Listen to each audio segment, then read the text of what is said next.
إن الحمد لله نحمده ونستعينه ونؤمن به ونتوكل عليه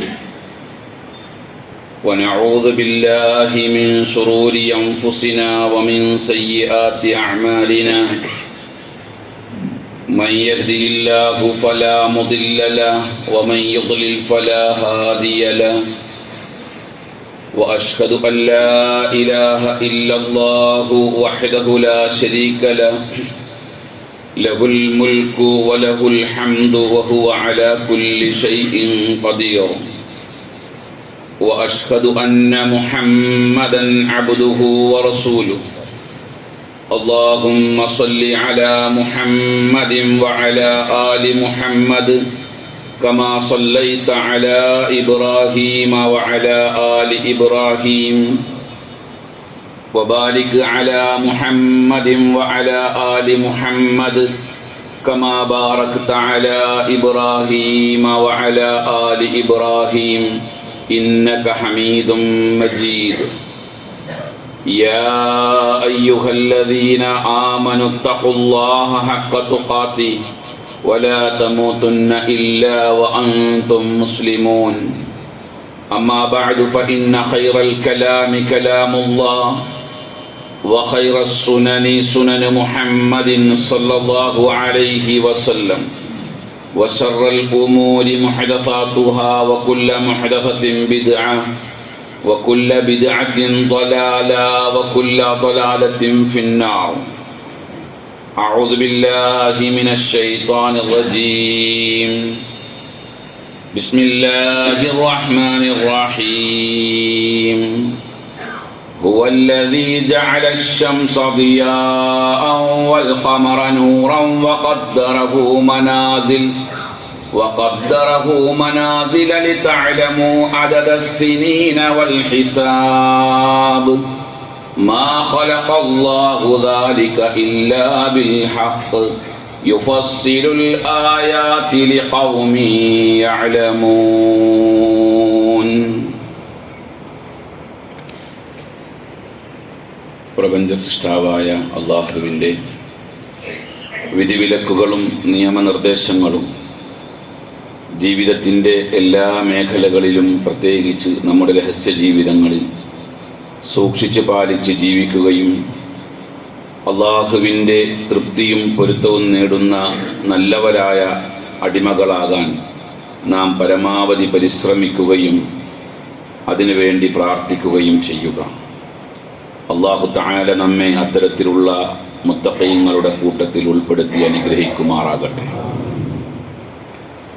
പ്രിയമുള്ള മുഅ്മിനുകളെ, മുഅ്മിനാത്തുകളെ,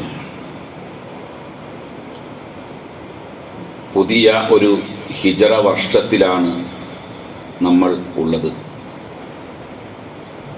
പുതിയ ഹിജറ വർഷം മുഹറം ആരംഭിച്ചു. ഇസ്ലാമിൽ ഒരു വർഷത്തിൻ്റെ ആരംഭത്തിനോ ഒരു വർഷത്തിൻ്റെ അവസാനത്തിനോ പ്രത്യേകമായ പരിഗണനകളൊന്നുമില്ല. നബി സല്ലല്ലാഹു അലൈഹി വസല്ലമയുടെ കാലഘട്ടത്തിൽ, അതിനുശേഷം ഒന്നാം ഖലീഫ അബൂബക്കർ സിദ്ദീഖ് റളിയല്ലാഹു അൻഹുവിൻ്റെ കാലഘട്ടത്തിലോ വർഷങ്ങളെ കണക്കാക്കുന്നതിന് വേണ്ടിയുള്ള കലണ്ടർ സംവിധാനങ്ങൾ ഒന്നും ഉണ്ടായിരുന്നില്ല. റോമക്കാർക്ക് റോമൻ കലണ്ടർ ഉണ്ടായിരുന്നു, പേർഷ്യക്കാർക്ക് അവരുടേതായ കലണ്ടറുകളെല്ലാം ഉണ്ടായിരുന്നു. എന്നിരുന്നാൽ പോലും പ്രവാചകന്റെ ജീവിത കാലഘട്ടത്തിൽ ഒരു കലണ്ടർ സംവിധാനത്തെ നിലവിൽ കൊണ്ടുവന്നില്ല എന്നുള്ളത് ഒരു വർഷത്തിൻ്റെ ആരംഭമോ അവസാനമോ പ്രത്യേക പരിഗണന നൽകേണ്ടതല്ല എന്നുള്ളത് കൊണ്ട് തന്നെയാണ്. ആ കാലഘട്ടത്തിലെല്ലാം വർഷങ്ങളെ കണക്കാക്കിയിരുന്നത് അതിനു മുമ്പ് നടന്ന പ്രത്യേകമായ ഏതെങ്കിലും ഒരു സംഭവങ്ങളെ അടിസ്ഥാനപ്പെടുത്തിയായിരിക്കും. നബി കരീം സല്ലല്ലാഹു അലൈഹി വസല്ലമയുടെ ജനനത്തെ സംബന്ധിച്ച് പരാമർശിക്കുന്നിടത്ത് കാണാം, ആമുൽ ഫീൽ, ആനക്കലഹ സംഭവത്തിന്റെ 50 കൊല്ലം കഴിഞ്ഞിട്ടാണ് നബി ജനിച്ചത്, അതല്ലെങ്കിൽ 5 കൊല്ലം കഴിഞ്ഞിട്ടാണ് ജനിച്ചത് എന്നൊക്കെ അഭിപ്രായം. അപ്പൊ അറബികൾ പൊതുവെ ആ കാലഘട്ടത്തിൽ ഒരു കലണ്ടർ സംവിധാനം ഉണ്ടാക്കിയിരുന്നില്ല. എന്നാൽ കലണ്ടർ സംവിധാനങ്ങൾ ഇസ്ലാമിൽ ഇല്ല, ആ കാലഘട്ടത്തിൽ ഇല്ലായിരുന്നെങ്കിൽ തന്നെയും ഇസ്ലാമിന്റെ സംസ്കാരങ്ങളും ഇസ്ലാമിന്റെ വിശ്വാസവും ഇസ്ലാമിന്റെ ആചാരങ്ങളും കർമ്മങ്ങളും ഇസ്ലാമിക ചരിത്രങ്ങളും എല്ലാം കാലങ്ങളുമായും സമയങ്ങളുമായും സന്ദർഭങ്ങളുമായും എല്ലാം ബന്ധപ്പെട്ട് കിടക്കുന്നതാണ്. അതുകൊണ്ട് തന്നെ കാലങ്ങളുടെ ഗതിവിഗതികളെ പറ്റി വളരെ കൃത്യമായ പരാമർശം വിശുദ്ധ ഖുർആനും വിശുദ്ധ ഹദീസുകളിലും രേഖപ്പെടുത്തിയിട്ടുണ്ട്. അതിന്റെ വ്യക്തമായ ഒരു ഭാഗമാണ് ഞാൻ ആരംഭത്തിൽ പാരായണം ചെയ്ത സൂറ യൂനുസിലെ 5-ാമത്തെ ആയത്ത്. അള്ളാഹു വളരെ വ്യക്തമായി തന്നെ വർഷത്തെ എങ്ങനെയാണ് കണക്കാക്കുന്നത് എന്ന് ഈ ആയത്തിൽ പഠിപ്പിച്ചു തരുന്നുണ്ട്. അള്ളാഹു പറഞ്ഞു,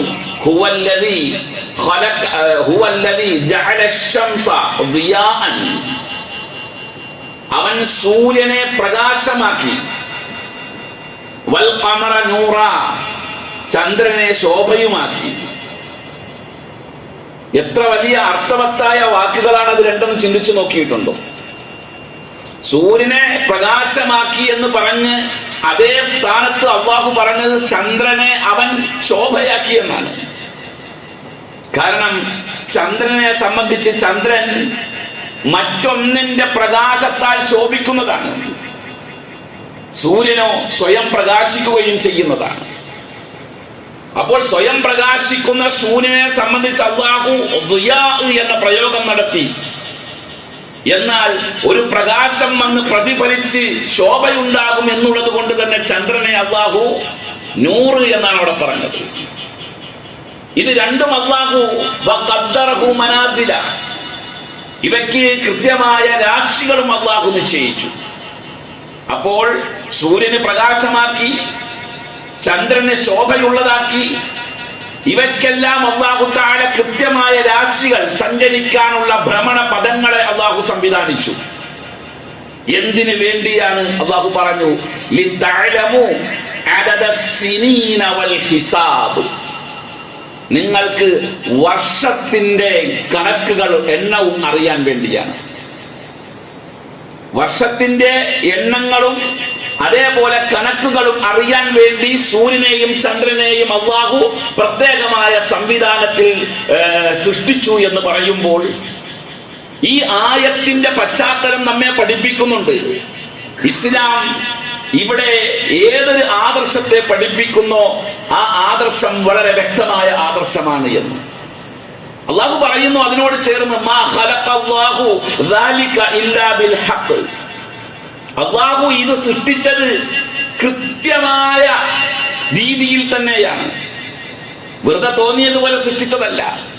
കൃത്യമായ രീതിയിൽ യഥാവിധി സംവിധാനത്തോടു കൂടിയാണ് അല്ലാഹു ഇത് സംവിധാനിച്ചിരിക്കുന്നത്, സൃഷ്ടിച്ചിരിക്കുന്നത് എന്ന് പറയുന്നു. അപ്പോൾ സൂര്യചന്ദ്രന്റെ ചലനങ്ങൾ അടിസ്ഥാനപ്പെടുത്തിയാണ് വർഷങ്ങളെ കണക്കാക്കേണ്ടത് എന്ന് വിശുദ്ധ ഖുർആൻ പറയുന്നു. സൂര്യചന്ദ്രന്റെ ചലനങ്ങളെ കണക്കാക്കി തന്നെയാണ് മാസങ്ങളെ സംവിധാനിച്ചിരിക്കുന്നത്, ദിവസങ്ങളെ സംവിധാനിച്ചിരിക്കുന്നത്, മണിക്കൂറുകളെ സംവിധാനിച്ചിരിക്കുന്നത്, സെക്കൻഡുകളും ഇനി മൈക്രോ സെക്കൻഡുകൾ ഉണ്ടെങ്കിൽ അതിനെയും എല്ലാം സംവിധാനിച്ചിരിക്കുന്നത് സൂര്യചന്ദ്രന്റെ ഗതിവിഗതികളെ അടിസ്ഥാനപ്പെടുത്തിക്കൊണ്ടാണ്. ഈ ആയത്തിന്റെ പശ്ചാത്തലത്തിൽ നമുക്ക് പഠിച്ചെടുക്കാൻ കഴിയുന്ന പ്രധാനമായ ഒരു കാര്യം, 2 തരം വർഷങ്ങളെയാണ് ഖുർആൻ ഇവിടെ പരിചയപ്പെടുത്തിയത്. ഒന്ന് സൂര്യന്റെ ചലനമനുസരിച്ച് കൊണ്ടുള്ള വർഷവും, 2 ചന്ദ്രന്റെ ചലനമനുസരിച്ച് കൊണ്ടുള്ള വർഷവും. അതായത് സോളാർ ഇയറും ലൂണാർ ഇയറും. ഈ ആയത്ത് വളരെ വ്യക്തമായി പഠിപ്പിക്കുന്നുണ്ട്. എന്താ ഈ സോളാർ ഇയർ? സൂര്യവർഷം. സൂര്യവർഷം എന്ന് പറയുമ്പോൾ സൂര്യവർഷത്തിന്റെയും ചന്ദ്രവർഷത്തിന്റെയും ഇടയിൽ ചില ദിവസങ്ങളുടെ ഏറ്റക്കുറച്ചിലുകൾ ഉണ്ടാകും. സൂര്യവർഷം ഒരു വർഷം എന്ന് പറഞ്ഞാൽ 365 ദിവസമാകുമ്പോൾ ചന്ദ്രവർഷം ഒരു വർഷം എന്ന് പറഞ്ഞാൽ 355 ദിവസമേ ഉണ്ടാവുകയുള്ളൂ. എന്ന് പറഞ്ഞാൽ 11 ദിവസത്തിന്റെ വ്യത്യാസം ഉണ്ടാകും. ആ കണക്കനുസരിച്ച് സൂര്യവർഷം 33 വർഷമാകുമ്പോൾ ചന്ദ്രവർഷം ഒരു വർഷം കൂടുതലുണ്ടാകും. അത് പ്രകാരം തന്നെ സൂര്യവർഷം 100 വർഷമാകുമ്പോൾ ചന്ദ്രവർഷം 103 വർഷമാകും. സൂര്യവർഷം 200 വർഷമാകുമ്പോൾ ചന്ദ്രവർഷം 206 വർഷമാകും. സൂര്യവർഷം 300 വർഷമാകുമ്പോൾ ചന്ദ്രവർഷം 309 വർഷമാകും. ഞാൻ എന്തിനാ ഇങ്ങനെ ഒരു കണക്ക് പറഞ്ഞെന്നറിയാമോ? അള്ളാഹു ഈ വർഷത്തിന്റെ കണക്കിനെ മറ്റൊരായത്തിൽ കൃത്യമായി നമുക്ക് പറഞ്ഞു തരുന്നു. നാം വെള്ളിയാഴ്ചകളിൽ പാരായണം ചെയ്യുന്ന അൽ കഹഫ് അധ്യായത്തിൽ അള്ളാഹു ആ കണക്ക് നമ്മളോട് പറഞ്ഞു തരുന്നുണ്ട്. അൽ കഹഫ് അധ്യായത്തിൽ ചന്ദ്രവർഷത്തെയും സൂര്യവർഷത്തെയും പറ്റി പഠിപ്പിക്കാനല്ല അള്ളാഹു ആ വിഷയം പറഞ്ഞത്, മറിച്ച് അള്ളാഹുവിന്റെ അപാരമായ ഒരു ദൃഷ്ടാന്തത്തെ കാണിച്ചു തരാൻ വേണ്ടിയാണ്.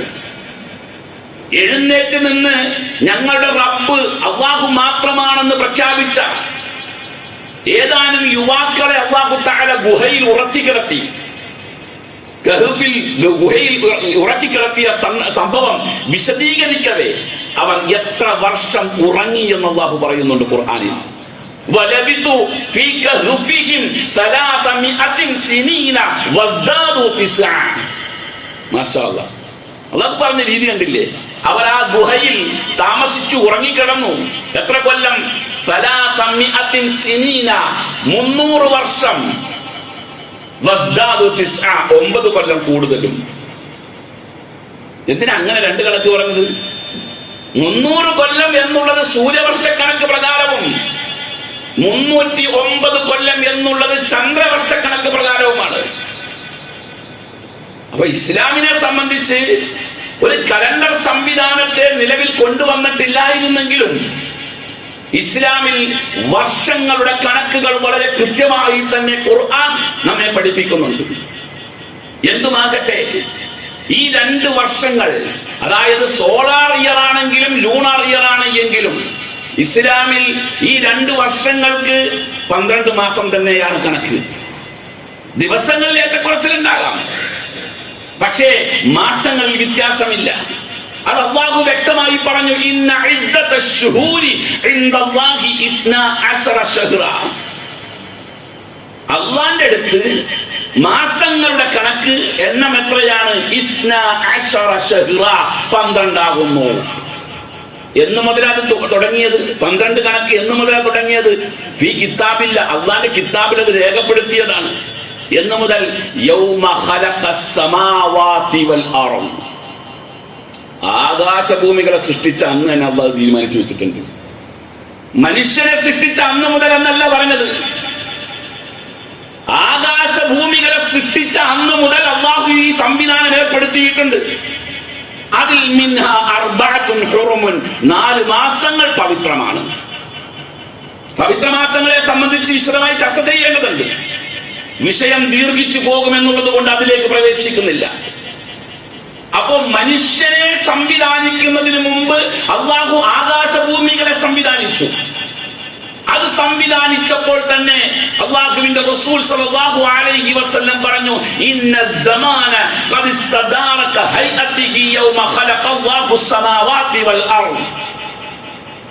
അല്ലാഹു സുബ്ഹാനഹു വ തആല ആകാശഭൂമികളെ സൃഷ്ടിച്ച് ദിവസത്തെ ക്രമീകരിച്ചുകൊണ്ട് ഈ പ്രപഞ്ചത്തിന്റെ കാലഗതികളെ അല്ലാഹു തആല സംവിധാനിച്ചു. എന്നിട്ട് അസ്സനതു 12 ശഹ്റ, വർഷം എന്ന് പറഞ്ഞാൽ 12 മാസമാകുന്നു. ഇവിടെ ഏറെ കൗതുകം എന്താണെന്ന് അറിയുമോ? അതായത് മൈക്രോ സെക്കൻഡുകൾ, സെക്കൻഡുകൾ, മിനിറ്റുകൾ, മണിക്കൂറുകൾ, ദിവസങ്ങൾ, ആഴ്ചകൾ, മാസങ്ങൾ, ഈ ഗതി, ഈ ഘടന ലോകത്ത് ഇന്നുവരെ ഒരാൾക്ക് പോലും മാറ്റാൻ കഴിഞ്ഞിട്ടില്ല. കഴിയോ? കഴിഞ്ഞിട്ടില്ല. ഇത്രയധികം വെല്ലുവിളിച്ച് ഇസ്ലാമിന് നേരെയും സൃഷ്ടിച്ച റബ്ബിന് നേരെയും വെല്ലുവിളിച്ചുകൊണ്ട് ഇറങ്ങി പുറപ്പെട്ടിരിക്കുന്ന ശാസ്ത്ര ലോകത്തിന് കഴിയുമോ ഒരു മിനിറ്റ് ഒന്ന് അങ്ങോട്ടോ ഇങ്ങോട്ടോ മാറ്റാൻ? ഖുൽ അറഅയ്തും ഇൻ ജഅലല്ലാഹു അലൈക്കുമുൽ ലൈല സർമദ. നിങ്ങൾ കണ്ടിട്ടില്ലേ? നിങ്ങൾ കണ്ടിട്ടില്ലേ? അല്ലാഹുവിന്റെ ചോദ്യമാണ്. നിങ്ങൾ കണ്ടില്ലേ? ഇൻ ജഅലല്ലാഹു അലൈക്കുമുൽ ലൈല സർമദ. നിങ്ങൾ കഴിഞ്ഞ രാത്രി ഉറങ്ങിയ രാത്രിയുണ്ടല്ലോ, അതിനെ നിത്യമാക്കിയിരുന്നുവെങ്കിൽ, നേരം വെളുക്കാതെ രാത്രി മാത്രമാക്കിയിരുന്നുവെങ്കിൽ, ഇലാ യൗമിൽ ഖിയാമ, അന്ത്യനാൾ വരെ രാത്രി മാത്രമായാണ് നിൽക്കുന്നത് എങ്കിൽ, മൻ ഇലാഹുൻ ഗൈറുല്ലാഹി യഅതികും ബിദിയാ, ഒരു വെളിച്ചം കൊണ്ടുവരാൻ അല്ലാഹു അല്ലാത്ത ഏതെങ്കിലും ഇലാഹ് നിങ്ങളുടെ കൂട്ടത്തിലുണ്ടോ? ഇവിടെ ഇലാഹ് എന്ന പ്രയോഗം തന്നെ നടത്തിയത് വളരെ വളരെ ഗൗരവത്തോടു കൂടി മനസ്സിലാക്കണം. അല്ലാഹു അല്ലാത്ത വേറെ ഒരാൾക്ക് ഈ രാത്രിയെ മാറ്റി പകലാക്കി കൊണ്ടുവരാൻ കഴിയോ? ഖുൽ അറഅയ്തും ഇൻ ജഅലല്ലാഹു അലൈക്കുമുൻ നഹാറ സർമദ. നമ്മൾ ഇപ്പോൾ നിലകൊള്ളുന്ന ഈ പകലെങ്ങാനും നിത്യമായി പോയാൽ, സൂര്യൻ അസ്തമിക്കാതെ പോയാൽ, അന്ത്യനാൾ വരെ സൂര്യൻ അസ്തമിക്കാതെ നിലനിൽക്കുകയാണ് എങ്കിൽ, മൻ ഇലാഹുൻ ഗൈറുല്ലാഹി യഅതികും ബിലൈലിൻ തസ്കുനു ഫീഹി, സമാധാനമായി ഒന്നുറങ്ങാൻ പറ്റിയ ഒരു രാത്രി കൊണ്ടുവരാൻ ഏതെങ്കിലും ഇലാഹിന് കഴിയോ? വെല്ലുവിളിയാണ് ഖുർആന്റെ. എന്ന് അല്ലാഹു തആല ഈ സംവിധാനം ഏർപ്പെടുത്തിയിട്ടുണ്ടോ, അന്ന് മുതൽ ഈ സംവിധാനം അങ്ങനെ കൃത്യമായി നടക്കുന്നു. വകുല്ലും ഫീ ഫലകിൻ യസ്ബഹൂൻ. ഓരോ അല്ലാഹുവിന്റെ സൃഷ്ടികളായ ഗോളങ്ങളും സൂര്യനും ചന്ദ്രനും ഉൾപ്പെടെയുള്ളവർ അവയുടെ ഭ്രമണ പദങ്ങളിലൂടെ യസ്ബഹൂൻ, നീന്തി തുടിച്ചുകൊണ്ടിരിക്കുകയാണ്. മാറ്റം വരുത്താൻ ആർക്കും കഴിയുകയില്ല. എന്തെല്ലാം വെല്ലുവിളി നടത്തിയാലും, ഇസ്ലാമിനെ എങ്ങനെ കൊഞ്ഞനം കുത്തിയാലും, ഇസ്ലാമിനെ എങ്ങനെ അപഹസിച്ചാലും പരിഹസിച്ചാലും, ഈ പറഞ്ഞ സംവിധാനത്തിന് മാറ്റം വരുത്താൻ തന്റെ ഇടമുള്ളവർ വരട്ടെ. ഇല്ല. അപ്പൊ ഇതാണ് വർഷങ്ങളുടെ കണക്ക്. രീതി ഇസ്ലാമിൽ ഇങ്ങനെയാണ്. ലോകത്ത് വിവിധ ഇനം കലണ്ടറുകളുണ്ട്. ആ കലണ്ടറുകളിൽ മുഴുവനും 12 മാസമാണ്. 13 മാസമുള്ള ഒരു കലണ്ടർ എവിടെയില്ല. അതേപോലെ 11 മാസമാക്കി ചുരുക്കിയ ഒരു കലണ്ടർ എവിടെയില്ല. ഇപ്പൊ ലോകത്ത് ഏകദേശം 33ഓളം കലണ്ടറുകളുണ്ട്. ഈ 33ഓളം കലണ്ടറുകളിൽ അവകൾ മുഴുവനും വിവിധ മതങ്ങളെ അടിസ്ഥാനപ്പെടുത്തിക്കൊണ്ടാണ്, ശാസ്ത്രത്തെ അടിസ്ഥാനപ്പെടുത്തിക്കൊണ്ടൊരു കലണ്ടറും ശാസ്ത്രം ഉണ്ടാക്കിയിട്ടില്ല. മതങ്ങളെ അടിസ്ഥാനപ്പെടുത്തിക്കൊണ്ടാണ് കലണ്ടറുകൾ ഉണ്ടായിട്ടുള്ളത്. ഇന്നത്തെ ഗ്രിഗോറിയൻ കലണ്ടർ 1582 ഒക്ടോബറിൽ നിലവിൽ വരുന്നു. അതും ഒരു മതത്തെ അടിസ്ഥാനപ്പെടുത്തിക്കൊണ്ടാണ്. നമ്മളൊക്കെ നിലകൊള്ളുന്ന മലയാളികളായ നമുക്കുള്ള മലയാള കലണ്ടർ ചിങ്ങം മുതൽ കർക്കിടകം വരെ 12 മാസമാണ്. 12 മാസത്തിൽ ഒരു ഏറ്റക്കുറച്ചിലില്ല. ഇങ്ങനെയുള്ള കലണ്ടറുകൾ ഉണ്ടായിരിക്കെ ഇസ്ലാമിക കലണ്ടർ നിലവിൽ വന്നത് ഹിജ്റ 17ാമത്തെ വർഷമാണ്. അതായത് ഉമർ ഇബ്നുൽ ഖത്താബ് റളിയല്ലാഹു അൻഹുവിന്റെ കാലഘട്ടത്തിൽ. എന്തിനാ അങ്ങനെ ഒരു കലണ്ടർ ഇസ്ലാമിൽ നിലവിൽ വന്നത്? ആ കാലഘട്ടത്തിൽ ഇസ്ലാം വ്യാപിച്ചു. പല പ്രദേശങ്ങളിലേക്ക് ഇസ്ലാമിന്റെ പ്രചാരണമുണ്ടായി. ലോകത്ത് മുസ്ലിമീങ്ങളുടെ സംഖ്യ കൂടി. പല ഭാഷക്കാരുണ്ടായി. ആ ഇടയ്ക്കാണ് കൂഫയിലെ ഗവർണറായിരുന്ന അബൂ മൂസ അശ്അരി റളിയല്ലാഹു അൻഹു ഉമർ ഇബ്നുൽ ഖത്താബ് റളിയല്ലാഹു അൻഹുവിന് ഒരു കത്തയക്കുന്നത്. ആ കത്തിന്റെ ഉള്ളടക്കം ഇതായിരുന്നു: ഇന്നഹു യഅതീനാ മിൻക കുതുബുൻ ലൈസ ലഹാ താരീഖുൻ. നിങ്ങൾ ഞങ്ങൾക്ക് ഒരുപാട് കത്തുകൾ അയക്കാറുണ്ട്, പക്ഷെ അതിലൊന്നും തീയതി രേഖപ്പെടുത്താറില്ല. അത് എന്ന് അയച്ചു, അത് എപ്പോൾ നടപ്പിലാക്കേണ്ട കാര്യങ്ങളാണ്, എപ്പോൾ മുതലാണ് അത് ചെയ്യേണ്ടത് എന്ന് ഞങ്ങൾക്ക് അറിയാതെ പോകുന്നു. അതുകൊണ്ട് നമുക്കൊരു ഇസ്ലാമിക കലണ്ടർ അനിവാര്യമായിരിക്കുകയാണ്. ജനങ്ങളെല്ലാം ഒരുമിച്ച് കൂട്ടി. ഇനി ഇവിടെ മുതലുള്ള കാര്യം നിങ്ങൾ ഗൗരവത്തിൽ ശ്രദ്ധിക്കണം കേട്ടോ. എല്ലാം ഗൗരവമുള്ളത് തന്നെയാണ്, പക്ഷെ ഇത് വളരെ ഗൗരവമാണ്. ജനങ്ങളെല്ലാം വന്നു. അതായത് അല്ലാഹുവിന്റെ റസൂലിന്റെ കാലഘട്ടത്തിൽ ജീവിച്ചിരുന്ന പ്രഗത്ഭരായ സ്വഹാബ കിറാമീങ്ങൾ വന്നു. പണ്ഡിതന്മാർ, ഹദീസുകളിൽ അഗാധ പാണ്ഡിത്യമുള്ള ആളുകൾ, പരിശുദ്ധ ഖുർആനിൽ ആഴത്തിൽ പഠിച്ച ആളുകളൊക്കെ ഒരുമിച്ച് കൂടി. എന്നിട്ട് അവരോട് ഉമർ ഇബ്നുൽ ഖത്താബ് റളിയല്ലാഹു അൻഹു പറഞ്ഞു, ഈ വിഷയം പറഞ്ഞു, നമുക്കൊരു കലണ്ടർ വേണം, നമുക്കൊരു കലണ്ടർ വേണം. ആ കലണ്ടർ ഏത് അടിസ്ഥാനപ്പെടുത്തിയായിരിക്കണം വേണ്ടത്? ഏതെങ്കിലും അടിസ്ഥാനപ്പെടുത്തി വേണമല്ലോ. അവിടെ ചർച്ച വന്നു. അതിൽ ചില ആളുകൾ പറഞ്ഞു, നമുക്ക് കലണ്ടർ ഉണ്ടാക്കേണ്ടത് നബി സല്ലല്ലാഹു അലൈഹി വസല്ലമയുടെ ബിഅ്സത്തുമായി ബന്ധപ്പെട്ടുകൊണ്ടാക്കാം. അതായത് അല്ലാഹുവിന്റെ റസൂലിന് നുബുവത്ത് ലഭിച്ച അവിടെ മുതൽ നമുക്ക് കണക്ക് കൂട്ടാം. വേറെ ആളുകൾ പറഞ്ഞു, ഹിജ്റത്തി, നമുക്ക് ഹിജ്റ കണക്കാക്കാം. വേറെ ആളുകൾ പറഞ്ഞു, നബി സല്ലല്ലാഹു അലൈഹി വസല്ലം വഫാത്തായത് മുതൽ നമുക്ക് കണക്കാക്കാം. ഈ മൂന്ന് അഭിപ്രായങ്ങളാണ് വന്നത്. ഈ മൂന്ന് അഭിപ്രായങ്ങളിൽ നിന്ന് നാലാമത്തെ അഭിപ്രായം അല്ലാഹുവിന്റെ റസൂൽ ജനിച്ച അന്ന് മുതൽ കണക്കാക്കാൻ ആരും പറഞ്ഞില്ല. എന്ന് പറഞ്ഞാൽ റസൂൽ സല്ലല്ലാഹു അലൈഹി വസല്ലമയുടെ ജന്മദിനം എന്നുള്ളത് അവിടെ ആരും പരിഗണിച്ചിട്ടില്ല. മറിച്ച് പരിഗണിച്ച ഏത് ദിവസം? വഫാത്ത്, ഹിജ്റ, ബിഅ്സത്ത്.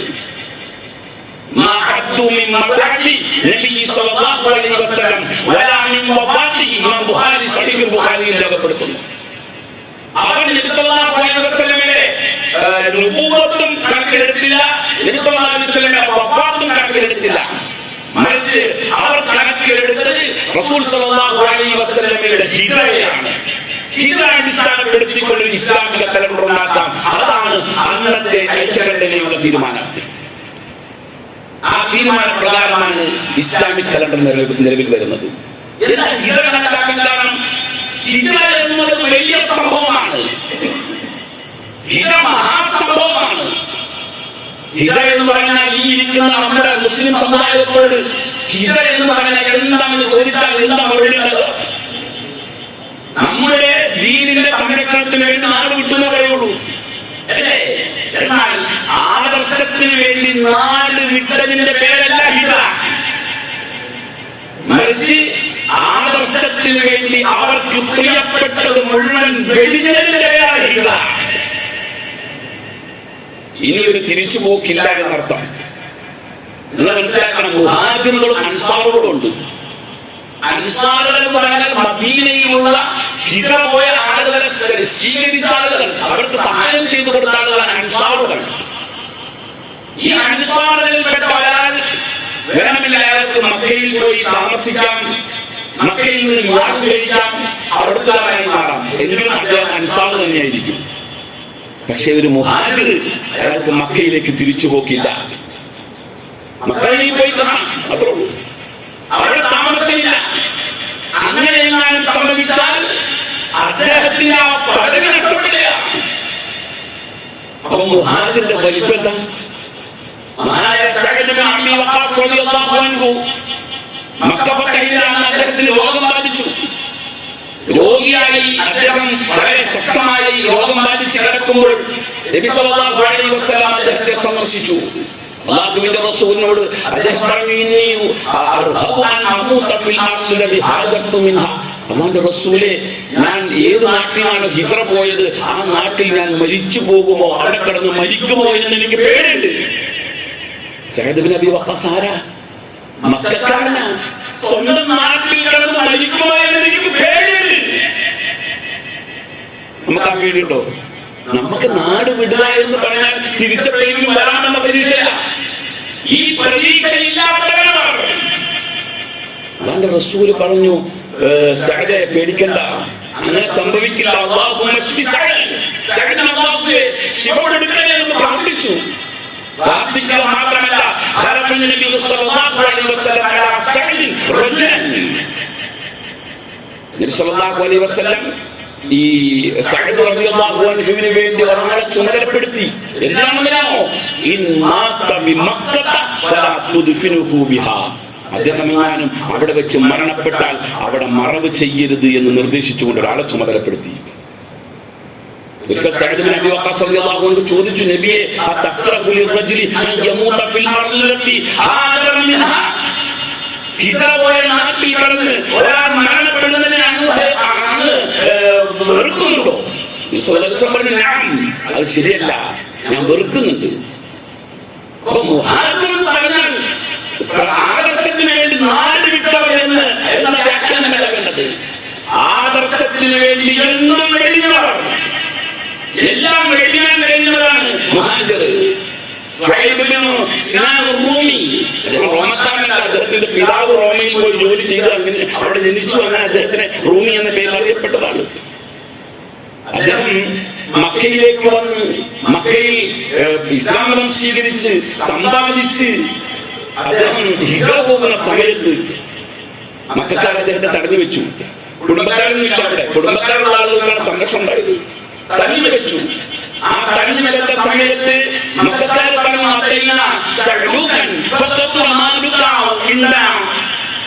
നീ ഒന്നുമില്ലാതെ വന്നത്, അന്യ നാട്ടിൽ ഒന്നുമില്ലാതെ വന്നു, ഇപ്പൊ നീ സമ്പത്തൊക്കെ ഉണ്ടാക്കി, എല്ലാ സമ്പത്തും കൊണ്ട് നാടുവിടെയാണോ? അദ്ദേഹം ചോദിച്ചു, എന്റെ സമ്പത്ത് മുഴുവൻ നിങ്ങൾക്ക് തന്നെ എന്നെ വിടുമെന്ന് ചോദിച്ചു. അവർ പറഞ്ഞു വിടാന്ന് പറഞ്ഞു. അദ്ദേഹം അന്ന് വരെ സമ്പാദിച്ച സമ്പാദ്യം മുഴുവനും മക്കക്കാർക്ക് കൊടുത്ത് മുശ്രിക്കുകൾക്ക് കൊടുത്തിട്ട് വെറും കൈയോടെ മദീനയിലേക്ക് പോയി. അതാണ് ഹിജ്റ, അതാണ് മുഹാജിർ. അതുകൊണ്ട് തന്നെ ഹിജ്റ മഹാസംഭവമാണ്. ആ സംഭവത്തെ അടിസ്ഥാനപ്പെടുത്തിക്കൊണ്ടാണ് ഒരു കലണ്ടർ വരേണ്ടത് എന്ന് അന്നത്തെ സ്വഹാബികൾ തീരുമാനിച്ചു. അങ്ങനെയാണ് ഹിജ്റ കലണ്ടറിന്റെ ആരംഭം. ഇതിൽ നിന്നെല്ലാം നമുക്ക് ഒരുപാട് പാഠങ്ങളും അറിവുകളും ഉണ്ട്. നമ്മൾ ഇസ്ലാമിക ചരിത്രത്തെ കൃത്യമായി പഠിക്കുമ്പോൾ നമ്മുടെ ജീവിതം ഈ ഹിദായത്തിന്റെ പാതയിൽ എവിടെ നിൽക്കുന്നു എന്ന് നമുക്ക് വിലയിരുത്താൻ കഴിയും. അല്ലാഹു ഖൈറായ വഴിയിൽ ജീവിക്കുവാൻ നമുക്ക് തൗഫീഖ് തന്ന് അനുഗ്രഹിക്കുമാറാകട്ടെ. അഖൂലു ഖൗലി ഹാദാ വഅസ്തഗ്ഫിറുല്ലാഹ ലി വലക്കും വഅസ്തഗ്ഫി അന്നി വഅൻകും വഅൻ ജമീഇൽ മുസ്ലിമീന വൽ മുഅ്മിനീന അജ്മഈന ഫസ്തഗ്ഫിറു ഇന്നഹു തആല മലികുൻ റഊഫുർ റഹീം.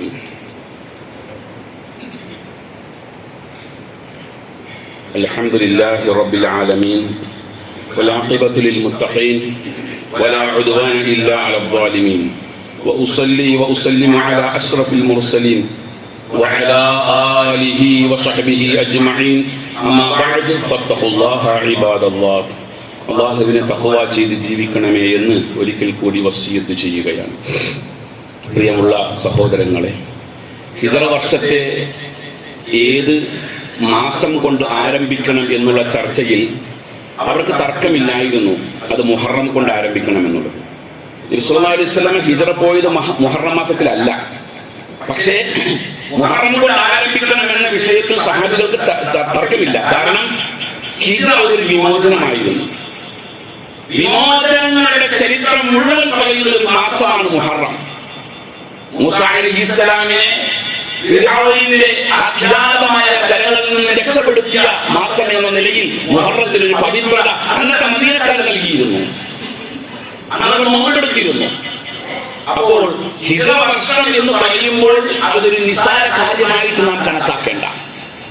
വർഷത്തിന്റെ തുടക്കത്തിനും ഒടുക്കത്തിനും നമ്മൾ പ്രത്യേകത കൽപ്പിക്കുന്നില്ല എങ്കിലും ഈ ഒരു മാസത്തിൽ നാം ഈ ചരിത്രങ്ങളെ പറ്റിയുള്ള പഠനങ്ങളും അറിവുകളും നമ്മുടെ കയ്യിൽ ഉണ്ടാകണം. അല്ലാഹു നമുക്ക് അത്തരത്തിൽ നിരവധി അറിവുകൾ തന്നെ നമ്മെ അനുഗ്രഹിക്കുമാറാകട്ടെ. നമുക്ക് മുഹറം മാസത്തിൽ മുഹറം 9ഉം 10ഉം നോമ്പ് സുന്നത്തുണ്ട്, നമുക്കറിയുന്ന കാര്യമാണ്. ആശുറാവും താസുആവും 2 നോമ്പുകൾ സുന്നത്തുണ്ട്. നബി സല്ലല്ലാഹു അലൈഹി വസല്ലം മദീനയിൽ ചെന്നപ്പോൾ വൽ യഹൂദു തസൂമു യൗമ ആശുറാ, അവർ മുഹറം 10ന് എടുക്കുകയാണ്. അല്ലാഹുവിന്റെ റസൂലിനെ സംബന്ധിച്ചിടത്തോളം അതൊരു പുതിയ അനുഭവമല്ല. കാരണം മക്കക്കാരെ സംബന്ധിച്ച് ആയിഷ റളിയല്ലാഹു അൻഹ പറയുന്ന ഇമാം മുസ്ലിം സഹീഹ് മുസ്ലിമിൽ രേഖപ്പെടുന്നു, കാനത്ത് ഖുറൈശുൻ തസൂമു ആശുറാ, ഖുറൈശികൾ മുഹറം 10ന് നോമ്പെടുത്തിരുന്നു. മദീനയിൽ വന്നപ്പോൾ യഹൂദികൾ മുഹറം 10ന് നോമ്പെടുത്തു. നബി സല്ലല്ലാഹു അലൈഹി വസല്ലം ചോദിച്ചു, ഏതടിസ്ഥാനത്തിലാണ് നോമ്പെടുക്കുന്നത്? അവർ പറഞ്ഞു, ഹാദൽ യൗമുല്ലദി വഹറ ഫീഹി മൂസ അലാ ഫിർഔൻ, മൂസാ നബി അലൈഹിസ്സലാമിന് ഫിർഔന്റെ മേൽ ആധിപത്യം ലഭിച്ച ദിവസമാണ്, അങ്ങനെയാണ് ഞങ്ങൾ നോമ്പെടുക്കുന്നത് എന്ന് പറഞ്ഞു. അല്ലാഹുവിന്റെ റസൂൽ പറഞ്ഞു, നഹ്നു ഔലാ ബി മൂസ മിൻഹും, അവരേക്കാൾ മൂസയോട് നമുക്കാണ് ബന്ധം കൂടുതൽ, അതുകൊണ്ട് ഫസൂമു, അങ്ങനെ നിങ്ങൾ നോമ്പെടുക്കൂ. നിർബന്ധ നോമ്പായിരുന്നു മുഹറത്തിലെ നോമ്പ് തുടക്കത്തിൽ എന്നെല്ലാം ചരിത്രത്തിൽ കാണാൻ കഴിയുന്നുണ്ട്. പിന്നീട് റമദാൻ നോമ്പായപ്പോൾ അതിനെ ഐച്ഛിക നോമ്പാക്കി സുന്നത്ത് നോമ്പാക്കി മാറ്റി എന്നെല്ലാം ചരിത്രത്തിൽ രേഖപ്പെടുത്തിയിട്ടുണ്ട്. ഏറ്റവും പവിത്രതയുള്ള നോമ്പും ഏറ്റവും പ്രാധാന്യമുള്ള നോമ്പുമാണ്. നോമ്പെടുക്കുക. അതേപോലെ മുഹറത്തെ സംബന്ധിച്ച് നെഹ്സിന്റെ മാസം എന്നെല്ലാം മുസ്ലിം സമുദായത്തിലെ ചില ആളുകൾ കൊണ്ടു നടക്കാറുണ്ട്. ആസ്വാദ്യം ആചരിക്കുന്ന ചില മുസ്ലിമുകൾ ഇന്ന് നമുക്ക് ചുറ്റുമുണ്ട്. അതെല്ലാം ഷിയാക്കളുടെ സംസ്കാരത്തെ ഇസ്ലാമിലേക്ക് കടം കൊണ്ടുവന്ന ആളുകളാണ്. അത്തരത്തിലുള്ള ആളുകളുടെ കൈകളിൽ പെടാതിരിക്കാൻ, അവരുടെ അപകടങ്ങളിൽ പെടാതിരിക്കാൻ നാം ഓരോരുത്തരും ശ്രദ്ധിക്കേണ്ടതുണ്ട്. അല്ലാഹു സുബ്ഹാനഹു വ തആല നമുക്ക് ഹഖായ മാർഗത്തിൽ സഞ്ചരിക്കുവാൻ തൗഫീഖ് തന്ന് അനുഗ്രഹിക്കുമാറാകട്ടെ.